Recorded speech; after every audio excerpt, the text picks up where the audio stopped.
এই যে গাড়িটা আসতেছে টোল বাইরে দর্শক, এই যে দেখেন, এই যে পথ পাতাই আসছে, এই যে টোল ফাঁকি, এই যে চিরাক, এই যে মালবাহী মাঝে মাঝে অ্যাক্সিডেন্ট করে ওরা, এই রাস্তা দিয়ে টোল ফাঁকি দিয়ে ঢোকে। দেখেন এটার সাথে এটা লাগিয়ে থাকে, ঠিক আছে, মাঝে মাঝে অ্যাক্সিডেন্ট। এই জায়গাটা মানুষ মারা গেছে, এই যে আমি যেখানে এখন দেখাইতেছি এখানে মানুষ মারা গেছে একদম, এক বেলা একেবারে জায়গায় ডেট, এই যে সব ট্রাকের কারণে। দর্শক, প্রশাসনের দৃষ্টি আকর্ষণ।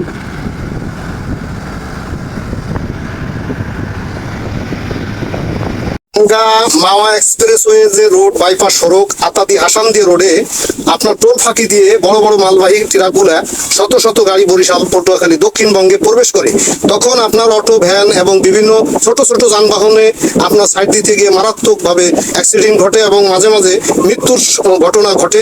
এগুলো আসলে দেখার দায়িত্ব কাদের, আপনারা কমেন্টে জানাবেন।